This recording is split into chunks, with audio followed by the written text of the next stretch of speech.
Hi, I'm Conor Byrne, and this is That's What I Call Marketing, the podcast where you'll hear from the leading lights in the marketing world and listen to their unique stories. Today, I am joined by Mary Kyriakidi, Global Thought Leader at Kantar. Mary and the team at Kantar recently released Modern Marketing Dilemmas, which is an evidence-based guide to help marketers protect their margins. There are 7 chapters in this wonderful publication filled with actionable tips to help you strengthen your brand's intangible perceptions in the mind of consumers. What ultimately gets your brand chosen and brings tangible value to shareholders is what's important and is what this report is all about. What's truly great about this publication is it looks to embrace opposing perspectives. And so the conversation today digs into 2 of the big themes of the report that come through in each of the 7 chapters. Things that marketers like you really care about right now: pricing and budget pressure. So in the discussion with Mary, we talk about how having a strong brand can create a tolerance for higher pricing, framing a brand in a meaningful way that can shield price premiums. We talk about difference and distinctiveness, the important link between pricing and profitability, the influence exerted on future buyers during the equity phase, and the meaningful different framework. Lots of amazing content to get through today. Enjoy this one. Mary, thanks for joining me on That's What I Call Marketing. Great to see you. It's a pleasure, Conor. Great to see you too. Listen, for anyone who doesn't know who you are, just give me a brief description. Who are you? What do you do? Okay. I'm Mary Kay. A lot of people don't dare to pronounce my surname. I've always been Mary Kay, just that. So in terms of what I do, I simply write stories about brands. Stories that have a lot of data, obviously, behind them.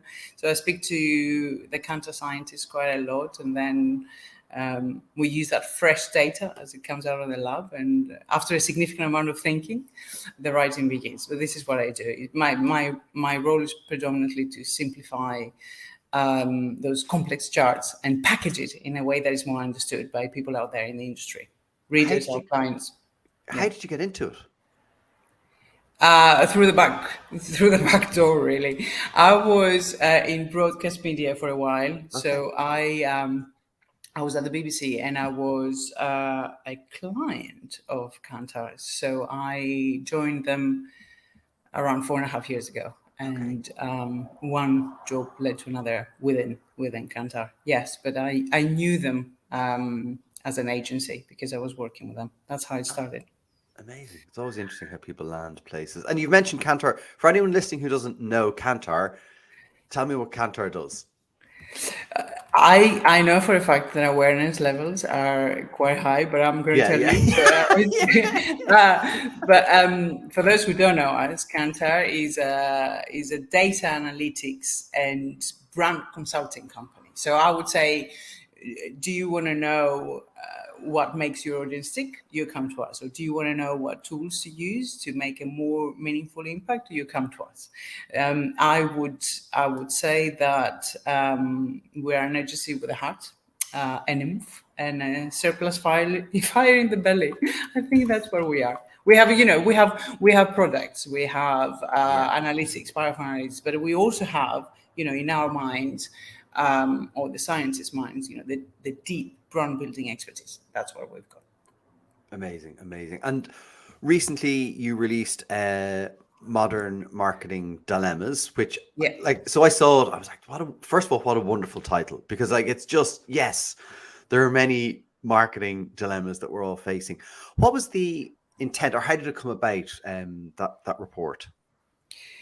Well, I'll be honest, I've come into this because I've always had a question mark about why, as an industry, we seem to disagree at everything. I think we don't tend to agree a lot. So given that, we can use data, there's a lot of data we can use as a compass. So the question is, why can't we just use that to come to an agreement? But then I answer my own question, because for every finding, there is effectively an example out there that can falsify it, and then our data truths appear to be a little bit wishy-washy. Right. So this is because the things we're looking at are intrinsically difficult to generate rules from.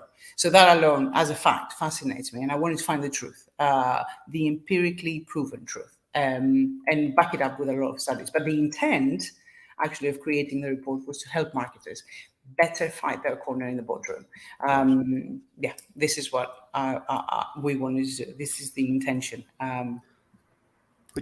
Which is a great, it's a great intention, because it is, I think maybe that's the modern marketing dilemma, or maybe that's just the always marketing dilemma, is how do we make the case? How do we fight? And maybe that's the wrong word, but maybe marketers are always fighting for whatever, right? More, different, whatever it is. So I think that's a wonderful thing to kind of help marketers. But you mentioned there it's hard often to generalize, because there's so many, either there's a view, then there's a different view, or there's data and there's other data. So how did you kind of try pull it all together to create something that is more usable? Well, when you're on the lookout for the truth, you've got to do a lot of number cracking, and I admit it wasn't me. So we spent, as a team, we probably spent 18 months in the lab. We stress tested theories, we reassessed hypotheses that we first proved, by the way, 15 years ago. I wasn't there at the time.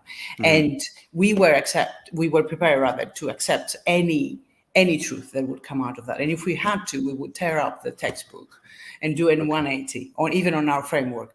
But if the data suggested we should, but we didn't have to, because the fresh validations were even more strong, more valid now than they were before.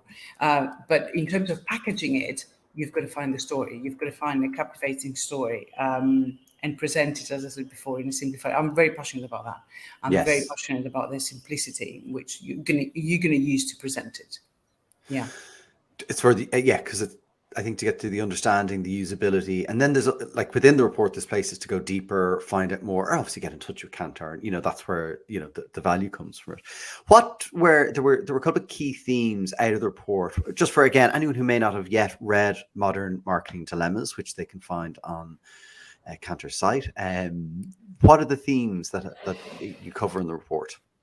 We have 7 themes in there, but then within those themes there are many other sub themes. So I don't know. In terms of a number, I probably couldn't give you one, but I can give you some headlines. We start with marketing ROI, and we debate whether it's nonsensical or not. It plays with that dichotomy between the short and the long term, and what we call performance marketing and brand building. And we come to a point where we say, marketing our way, yes, it plays a critical part in the decision making process, but it's only offering half of the truth. But we also talk about mental and physical availability, the role that the brand plays in the consumer decision journey, the role of predisposition and equity. We talk about distinctiveness versus differentiation. There's a lot of information that has come out of the lab, especially about that. We talk about pricing, which was a topic that became really hot like a year ago now, with inflation rising. So it's a very practical counsel. We talk about how to influence your business to focus on the value of your brand. We give a 3-step guide about how to stand up to recession, and we talk about loyalty. So there you go. I said them all in one sentence. And for me, I think there's probably 2 kind of big themes consistently, as I read the report, that kind of kept jumping out for me. And so for me, I think it was pricing and budget pressure. So I'd love to dig into kind of those as not one of the specific 7 themes, but kind of as a holistic theme throughout the report. So, and I might read some of the stuff that I pulled out of the report here. So I'll be looking down. But so pricing is definitely something a lot of brands are dealing with. Their costs are going up. Customers are bearing the brunt of this. And the view, as you read the report, is that a strong brand can help. And there was a line here around, an enhanced perception that a product is good value for money. There's a greater tolerance for a higher price. I think for a lot, no, maybe not a lot of people, but I think that almost seems like it seems wrong. Like, why would people pay for a higher price? And so I'd love to talk a bit about that and what you found. Well, first of all, I need to say that we are ardent advocates of brand equity. So it plays a role in everything that I'm going to say. So what a brand has over and above its commodity versions, this is its brand equity. This is what defines and redefines it. Right? So if you have equity, then you're more desirable among your customers, retailers, even employees, and then more seemingly you can fence off competitors, and it becomes easier for you to command and price premium or defend your price if we're talking about a period of inflation like we're going through now.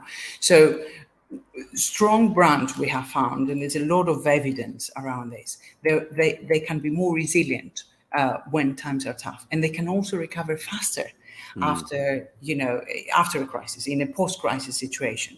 So if you are a strong brand, yes, you can command a price premium or you can defend your price, but to do that you need to be well equipped to deal with exactly that pricing.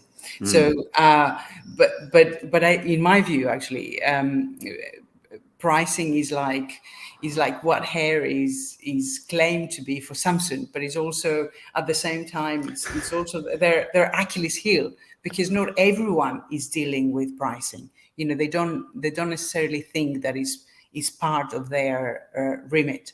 And we did an Ignite event in the UK a few weeks ago, and Les Binet was there, and he used in one of his slides like he talked about rediscovering the 4 Ps, and with red letters he wrote, if pricing is wrong, all other marketing efforts are futile. So I know a number of academics are talking about this, and industry influencers like Riton is talking about the triptych of pricing, the price itself, and framing the price. But you see, the problem is that if you mess up that price setting, volume will always dictate your movements, and your value will become an afterthought. So you will be selling off more stuff, but you will be making less money. This is why pricing is so important, and this is why strong brands can actually defend it. There's so much in there, and one, but I might start with the strong brands can defend it. But if you are not yet a strong brand, does that? I guess it does suggest that like pricing isn't a thing that you can, like a lever you can touch, because you're not there. So if I'm in that position where, okay, I'm under pressure, our pricing is under pressure, do we decrease our pricing? Because that has a risk of devaluing then the brand equity, right? Like if you're constantly discounting and devaluing, what do I do in that position if I'm, that's a really hard position, and I think some people are probably there. Yeah, yes. So it's a really tricky, as you say, situation to be in, and even though it seems like it might be time for price decreases, I'm afraid it's time to do the opposite. So the temptation for marketers in situations like that has always been to do that, to offer great discounts. In fact, they engage in 2 other activities as well. They reduce their products for the same price, that shrinkflation phenomenon that we talk about. They also reduce advertising, but sales promotions are probably the biggest sin for every marketer, because I think everyone in the market is talking about the fact that they can be addictive, and as a result, they can be an insidious thing for a business. So what we're saying is that we're not saying don't ever do them, just use them in a way, in a more strategic and more sparingly. So you can actually strengthen your brand equity against a new buyer, maybe via trial, or among lapsed customers via experience. But you need to always manage them against an objective. So you might want to get more space, or as in shelf space, or you might want more salience, or you might want to increase your trial and experience. But if you abuse them, you will find yourself into what we call the spiral of doom. You drive your volume, but your margins get squeezed, and then as a result of that, innovations and marketing budgets suffer, and as a result of it, people expect to always buy the brand at a lower price. And you know what you do? You discount even more. And I was going to say, you get churn then as well, because people are like, I can get this at £1, and then if it goes to £1.10, people are like, well, no, I get it at £1, so you have to go to 95 to get them back, or 80 to get. It's just this. I love that spiral of doom. Like, it's just such a difficult position to be in. It is, and they don't just impact, as in discounts, the margins made on current sales. I would say they habituate existing buyers to actually expect lower price in the future as well. Yeah. They can become signals that can be positive or negative for potential buyers, because some people don't care, they don't see a difference between brands. For some other people, actually, it's a signal of quality, so they might actually not prefer you anymore because of that lower price. There is a risk that people who perceive a brand discounting more than they might expect, they might actually infer that there's something wrong with it, or that it has perhaps it's of poor quality, or that it's not as popular as it used to be. Yeah. So pricing is a very important role to play. But in your report, it said 3 in 4 CMOs question whether pricing is even part of their remit. Yes. Shocked look on my face. Yes. No, I did say that. Because this is a fact, actually. It's well sourced in there. Now, yes, you're right, and it's mind blowing to me, because we've done, one of the things that we've done, and one of the metrics that we talked about, and the validations we talked about, is that of pricing power, which is effectively one of those metrics, yes, that came out of the lab, and we talk about the fact that if you have more demand, if you have a higher pricing power, that gives you the courage to resist the temptation of sales promotions and use them, as I said before, strategically and sparingly. Because we know very well that for every 4 points of increase in relative price, you need 1 point of pricing power to justify it. And we also know that consumers, we have found, are willing to pay double for brands that have high pricing power, compared to those that have a lower pricing power. And that is actually a validation that is stronger than it was before. It was only 13% more before, in the past, a few years ago. Okay. So I actually don't understand why CMOs would not play with that P, because it's a brand's ability to justify a price premium relative to the category average, based purely on consumers' perceptions of a brand. So it links to price sensitivity and If so, as a CMO, is it that CMOs aren't fighting to own pricing, or like what can they do? Like, if you're a CMO now and you're not owning pricing, do they need to fight for it, or just have more influence over it? What's the problem, and what should CMOs be doing? What our advice to them is that it's not just, we don't say to them in a very simplistic way, everything is more expensive, so make sure you put your prices up, make sure you deal with pricing and put your price up. Our advice to them, to the CMOs and the businesses, is to focus on their brand as a value producing asset, and align their interests to those of the consumers. Now, this way, we say, they will maintain their margin and pricing power in a way that is affordable to consumers. Our advice to CMOs is effectively all the metrics that they're using to connect them to the business performance and speak the language that the CEOs and the CFOs are speaking. That's so true. I think that just speaking the language and knowing the language and kind of connecting, what you're trying to do, what the business is trying to do, what the consumer needs, that kind of becomes quite powerful. There was another piece, and this is again, it's related to price premium that I found interesting. So you say that we found that to spur market share and to shield price premium, an ad should create impressions that frame a brand in a meaningful and different way in people's memories, going beyond addressing the consumer's functional needs with a standard approach to product and benefits.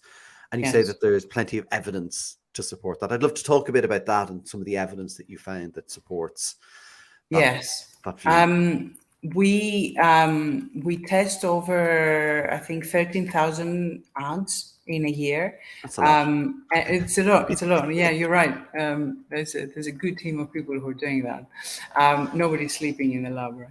So we ask consumers to judge them. So it's consumers themselves who decide, and we want to see which ones they like the most. Obviously, is a very reasonable request, and which are those that are hitting the mark both in terms of generating short-term sales and brand and building equity at the same time. So it's a process that allows us to understand what highly effective advertisers have in common. This is how we talk about it, and every year we find that the foundations of good advertising have actually not changed. It's about being distinctive.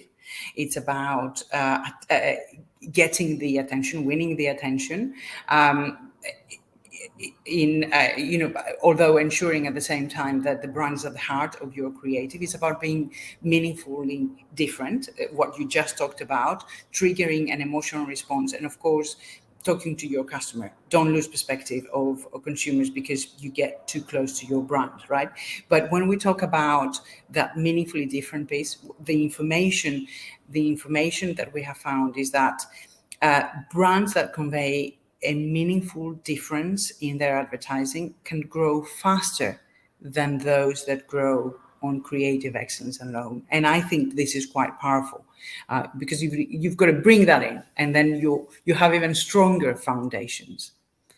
Okay, so can you give me an example of what you mean when you say meaningful difference in their advertising?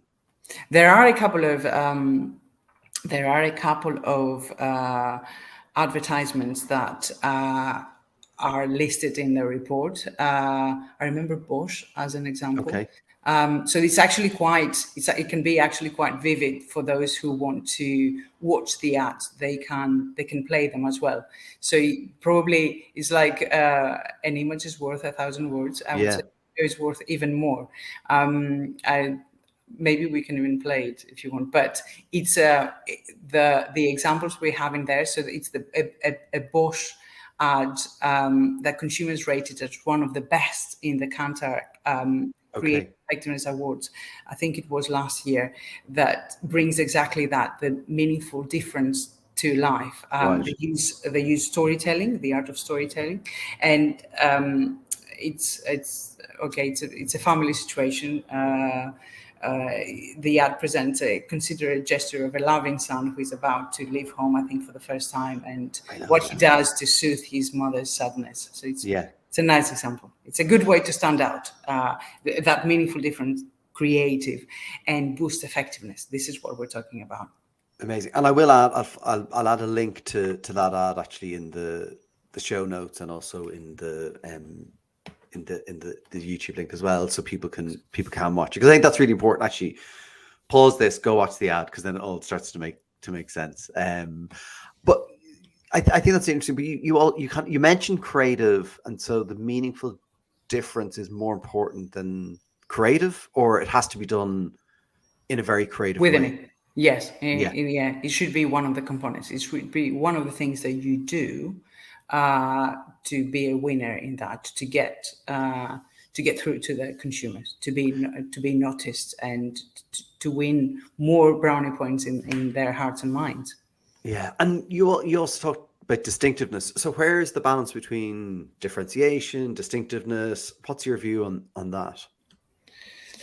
Okay, so this this is a very interesting topic. We've done a lot of that. We talk about. We say that actually you need both. When it comes to distinctiveness and differentiation, what we say is that being different has legs, because what we have found is that it links to pricing power and profit. But we also say that being distinctive plays a significant role in improving marketing effectiveness. And we advocate that a brand that is both, if a brand can be both, then it taps into the fast and the slow layers of the brain when it's decision time on the consumers. And you know what's the result of that? A choice is made in your favor, rather. Yeah. Yes, this is this is what. But we have actually also partnered with the University of Oxford, the Said Business School, and we wanted to understand their take on the role of difference and on the role that difference plays in growing brands. And luckily, actually, they had a similar obsession. They wanted to understand the precise contribution that different marketing activities make to abnormal financial returns. So it was the associate professor, Felipe Thomas, and his team. They studied almost 900 brands and their expected financial returns over a period of 12 years. And then on top of that, they've added equity observations from our Kantar Brandsy database. And you know what their crown jewel finding was? They found the difference was the biggest contributor towards abnormal stock returns. So we, it's quite interesting. It's quite interesting that we both came to the same conclusion. That is interesting. And I don't want to get into the detail of that because I'm sure there's so much in that study, and I know they would have, but like, how do they factor out everything else that's going on and just focus on different? And it might be that I won't be able to answer that. So yes, it might be that you need Professor Thomas. I suspect that would just not be good for him having to speak. No, it wouldn't be good for me, but it would be very good for him. Great. I wanted to move on to kind of, I guess, then the second big kind of theme that's coming out, and I think maybe the biggest marketing or dilemma for marketeers at the minute is, how do I do more with less? How can I protect the budgets? My board or my CEO are putting pressure on me to, reduce this, cut costs here. And we know that marketing budgets are, just a common, I think you have written down in the report, a common casualty in economic slowdowns. So what should marketers be doing? It's a very real problem and topic for people. I think you need to learn from history, or if you are a CMOs working into a boardroom and try to defend the budget, you need to educate your peers by allowing them to learn from history. So you need to look at what happened in the previous crisis and what has the value of marketing investment been during the global financial crisis of 2008, for instance, and then again more recently when the world was initially gripped by the COVID-19 pandemic, when some of those brands have stopped spending. So and I mentioned this before, so our Brandsy data proves that brands that continue to invest, they showed a high degree of resilience when times got tough, and also that these brands again recovered their value more quickly. So this can be the start of your argument, but you can use excess share of voice. You can show them vignettes and fields work and the long and the short of it, and you can go, look, what it effectively shows is that it's simple stuff, right? If you spend more than your competitors on advertising versus your market share, that would allow your brand to grow. Now, if you do this during a time when everyone else stops, obviously the gains are going to be greater for you if your competitors are holding back. So when I'm being asked the question, why, not the how is a different question, but the why shall I continue to invest my brand? Everyone else seems to have stopped, so maybe it's the time for me too. We use the tanker engine analogy, and we say marketing investment is like a tanker engine. You know, your forward inertia is your brand's equity. So you turn off your engine for a while, and inertia will keep the ship moving forward. Yes. But as it slows down, you will need additional power to return to your forward speed. And that additional power is actually your additional marketing investment. So our global head of data science innovation, his name is Jorge Alagon, and his team, they've done a lot of work to bring this to life. And they've modeled and simulated data from our clients, and they have proved what happens when someone goes completely dark, and what happens, in fact, when someone goes down by 50% versus keeping the budget intact. And they have tangibly shown that market share goes down when someone goes dark, but also that the market share doesn't quite recover when the investment is resumed. It takes a lot longer and a lot more additional investment. Yes. So short-term gains in the sense of you may reduce your marketing spend now, which may help bottom line event, ultimately in this moment, but long-term pain, because if you want to try to get back there, you're going to have to probably maybe spend twice what you cut. Correct, Or, I'm making up correct, numbers, but yeah. Correct. Yes. You see, there is, when there will always be these people who will consider marketing to be a cost rather than an investment, and they will consider that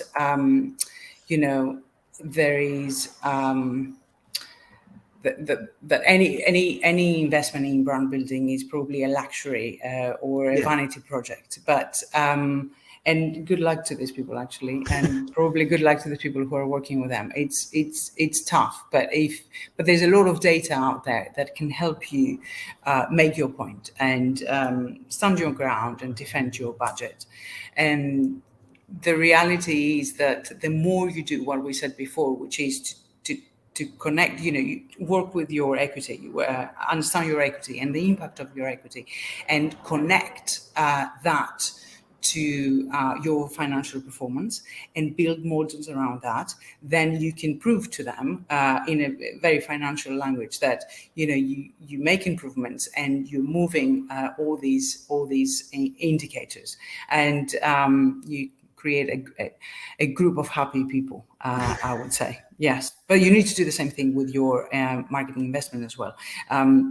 So what are the channels that you should be investing? Or everything should be connected and be able to prove it in the boardroom. And then gradually you win them over. You need to make allies. That's another thing. You need to make allies. Yeah.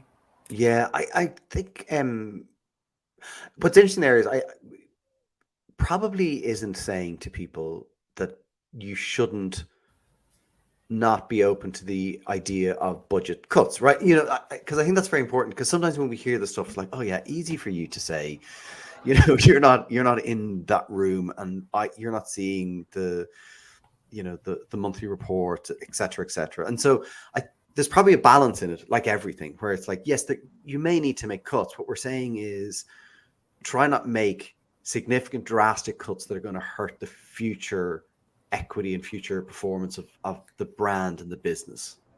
That's exactly what we're saying. Yes. Yeah. Sorry, just also, because I'm literally sitting here thinking, going, God, it's a very difficult world for people at the moment, and being able to kind of balance it and say, because I think people are going in and going, no, you're getting none of my budget.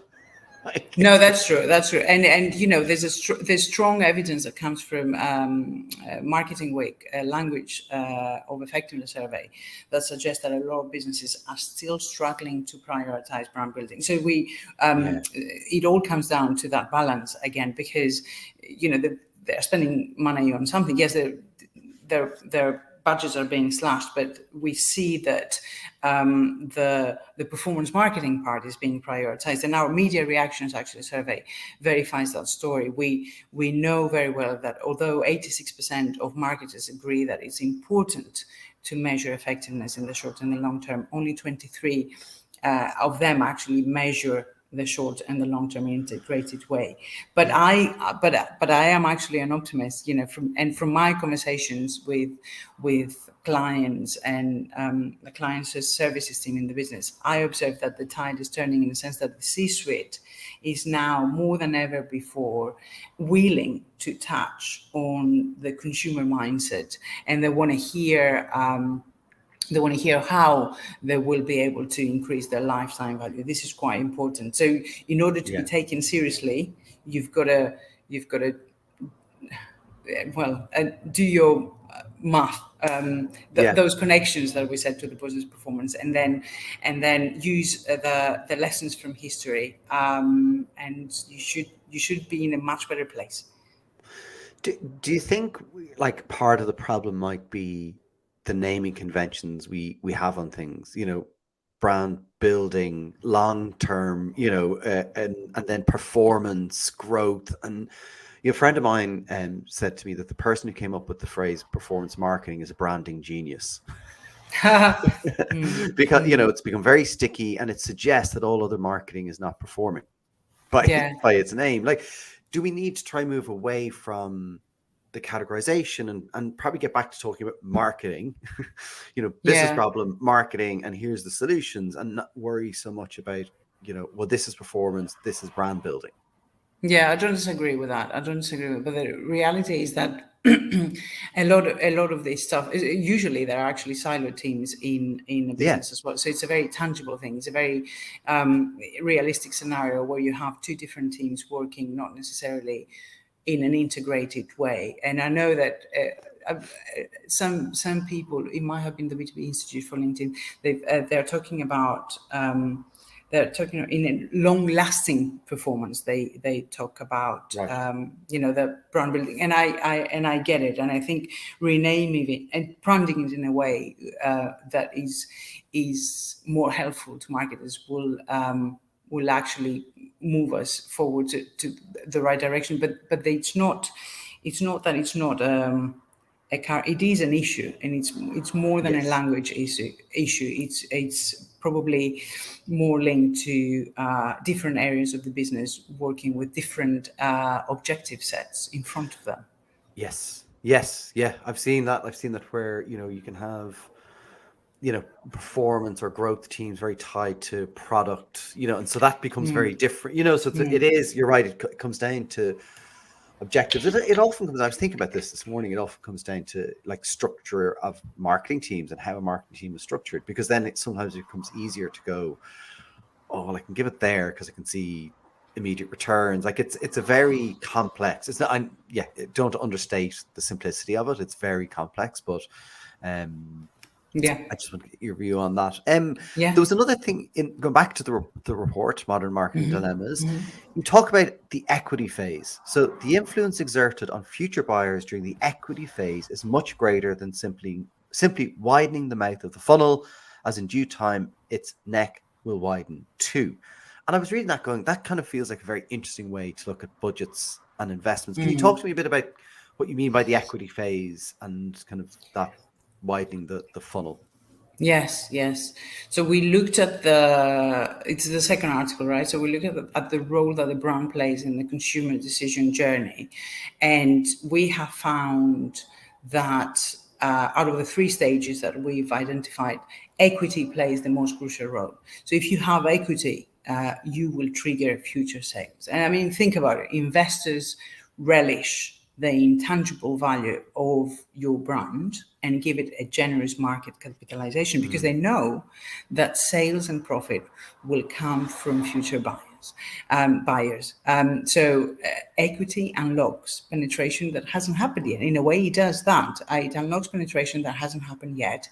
And this is why positive perceptions in the minds of every buyer, even those who are not in the market right now, they're really important. They're really important as a driver of growth. And this is what we call equity, and that's linked to the future.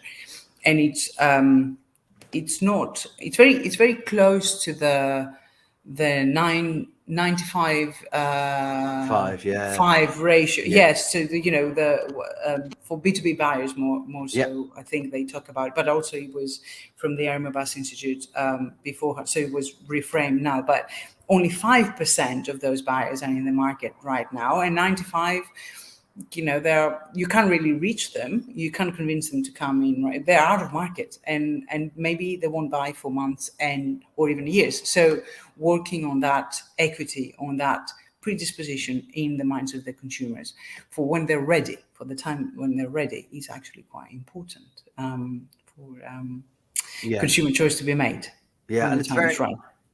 I think that whole kind of, and as James Herman calls it, future demand, like thinking about how you're set up to create that and capture it. Because again, if we go back, a lot of reporting in marketing teams is around the current demand and capturing current demand. But that hasn't, and that can happen, particularly, and as James talked about, newer products are going to capture that current demand easier because they're solving a problem.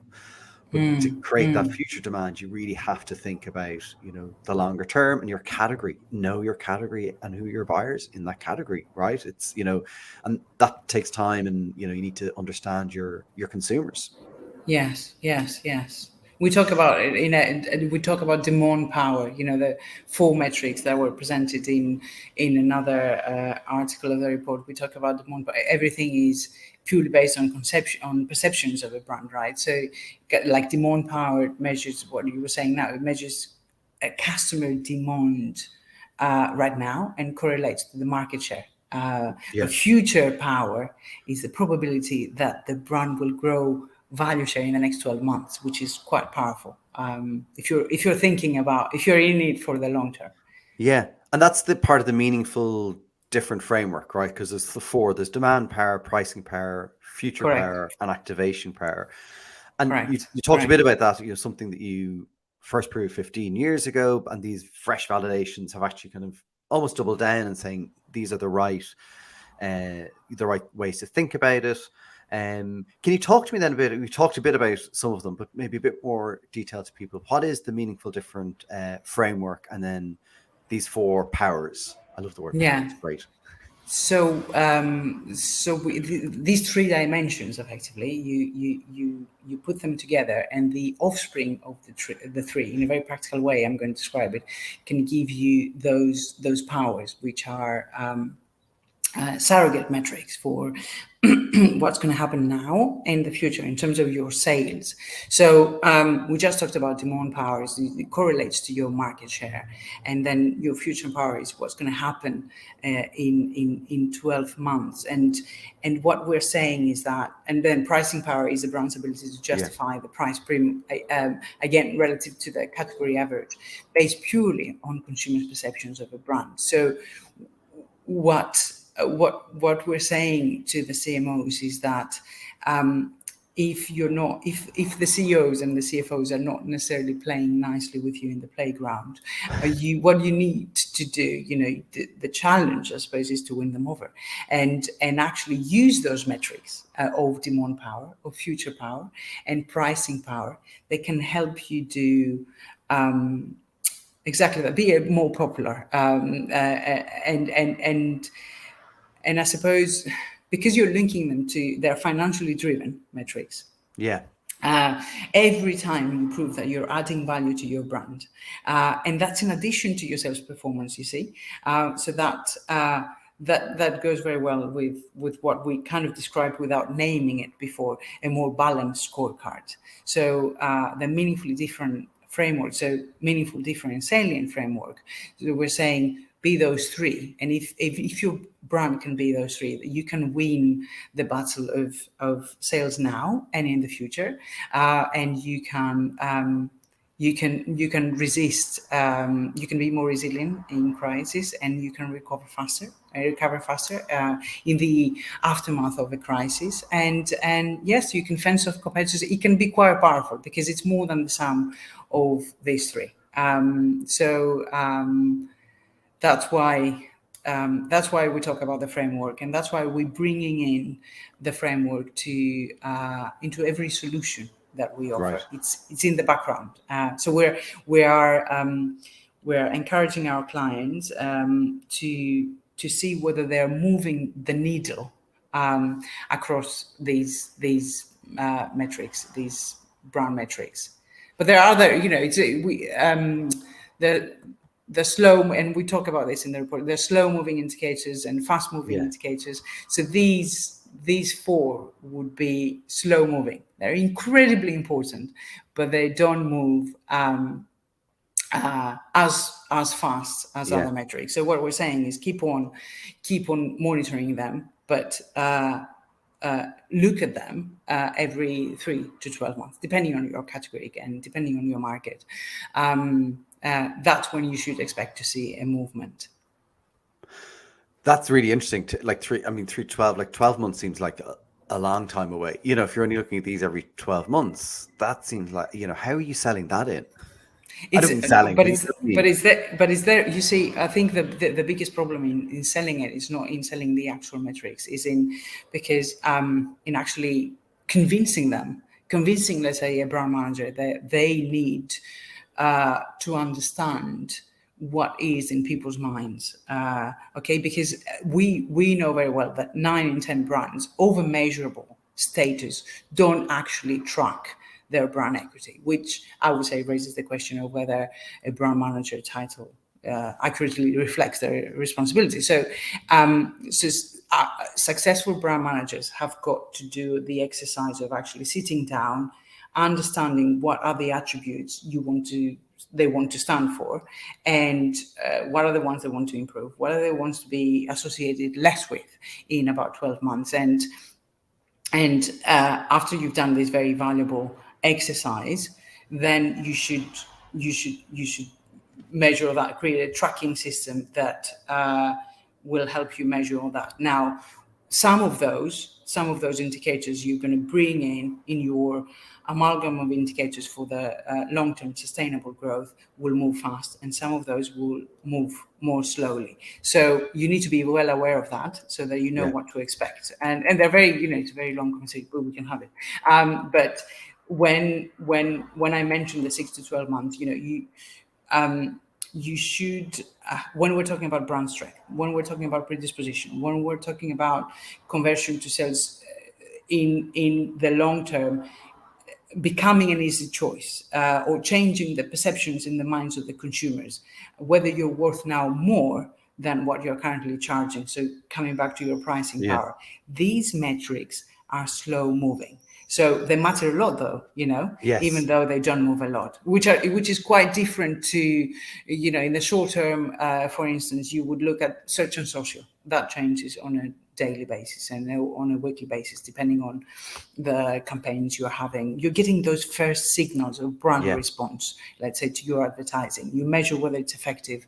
You can test your creatives and all that. And then on a monthly basis, you can look at the more valuable associations. But then salience and meaningfulness and difference will change more slowly. Yes. It's really important to, I guess, know the objectives you have, the business has, and create a really strong, like almost metrics dashboard, and have everyone buying into what we're looking at, why and when. Because if people are people are expecting those slower moving metrics to be reported on monthly, people are like, well, they're not moving. Correct. But nothing ever moves. So what I'm going to show to the board, I would say, don't let the short-term fixation hurt your long-term growth. This is what it comes down to, because measurement is not and should not be a beauty contest. It's a meaningful input in the decision-making process, an input that will stimulate interaction. If it's used correctly, it will stimulate interaction, and it will exercise influence in the boardroom. So successful brand building starts effectively with the realization that if you prioritize those short-term gains, you will likely inflict long-term damage.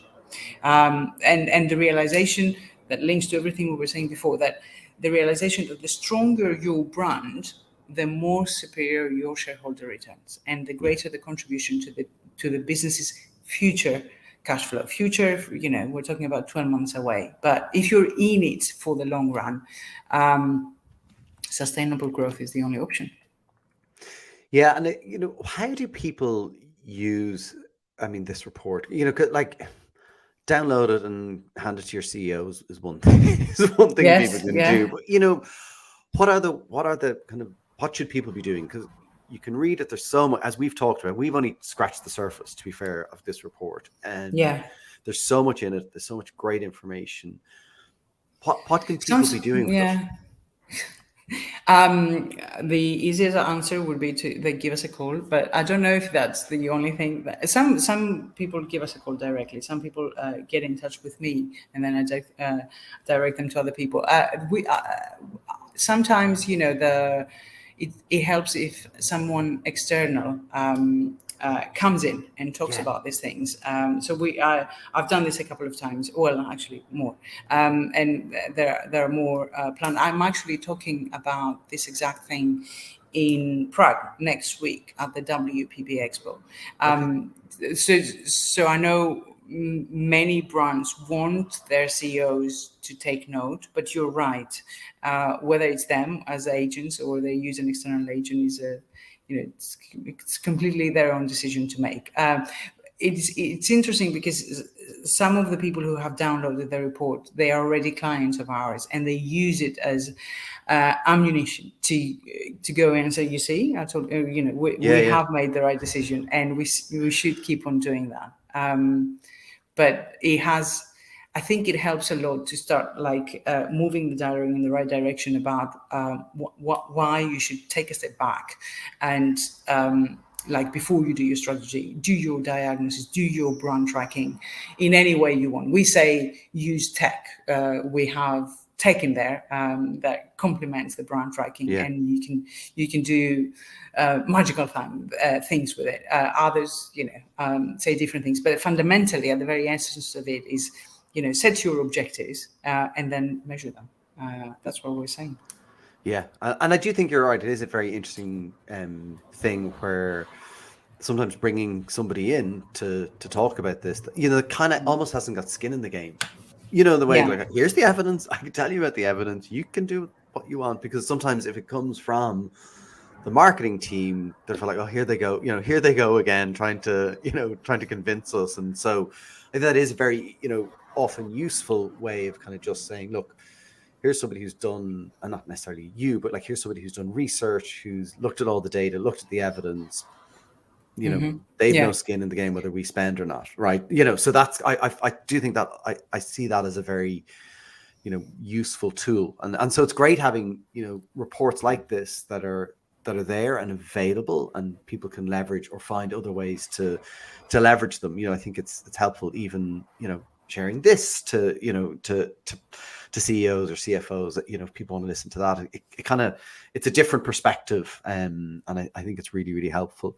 My last question, because we're nearly at time, Mary, is how do you think about how marketing teams should be creating kind of a culture, like an evidence-based culture within organizations? You see, I think there's a culture already of some kind of measurement, but it's not necessarily evidence-based. And I think what I would say is that probably the greater challenge is not to create the evidence-based culture, but to actually break through the vicious cycle of using the wrong measurement, the bias measurement.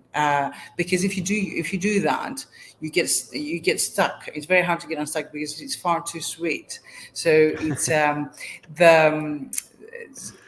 pretty much every marketing team is using something. After all, they've got to demonstrate that they're doing their job. But there's a lot of data out there, and I often remember Drucker's quote about what gets measured gets managed. But you see, I think we are now in a place where everything gets measured, but nothing actually gets done. And what I really like Professor Cowles. He's a professor at the Northeastern University, and we've partnered on some things. And he is advising us all to make our decisions like a triathlete. So he says swim without drawing into data, bike with precise analysis, and run with focus of mind and energy to battle your team's exhaustion. And I like this a lot. I like that. He's he's a great brain in the industry. But my advice to anyone who's trying to create an evidence-based culture in their marketing team, and then more widely in their business, would be to make friends with finance, speak the numbers language with the CEOs and everyone else in the playground or boardroom, and choose their metrics with care and cunning. Because you see, you look at your objectives you set through at the beginning, and then because these have carved your path, you want to keep on proving to them that you've moved along nicely on that path. But I'm afraid the data-driven culture starts at the top, I would say, with the top managers who set an expectation that decisions must be anchored in data, and that shouldn't be a novelty, that should be a norm. Whether it is, it's a different thing. Yeah. Brilliant. Mary, thank you so much. What a great way to end. Great advice. And again, obviously the Modern Marketing Dilemmas report is available for anyone who wants to find it. I'll add links in the notes. Thank you so much for taking the time. You're very welcome. You're very welcome. Thank you for asking me to come along. Yeah, great stuff. And we'll get you back next time. There's more brilliant reports coming out from Kantar. If you have any thoughts, you tell me, right? About what to write about, you come to me. You give me some suggestions. Yeah. Parenting, as we were talking about before. Yes, we can talk about that. I think we're going to find a good number of readers actually on that as well. Exactly. Yes. Mary, thanks so much. Thank you, Connor. Cheers. Bye. Well, I hope you enjoyed that episode with Mary. There is so much to take in and so much more to explore in the full report. So I would definitely recommend, if you've not already done so, go and download the Kantar report. Just Google Kantar Modern Marketing Dilemmas. I will add a link to the show notes and you'll be able to find it there as well. It was a real pleasure interviewing Mary today, and I hope you enjoyed it. That's it for this episode. Thanks for listening or watching That's What I Call Marketing. If you enjoyed it, please do share and add comments with your feedback. You can get in touch and find all previous episodes on that'swhaticallmarketing.com, or follow us on Instagram on That's What I Call Marketing, where we put up some shorter clips, on Twitter, where we talk about other marketing stuff. You'll find us that's_marketing, and now you can watch our episodes back on YouTube. And yes, you guessed it, just find That's What I Call Marketing. So from me, Conor Byrne, until the next episode, take care.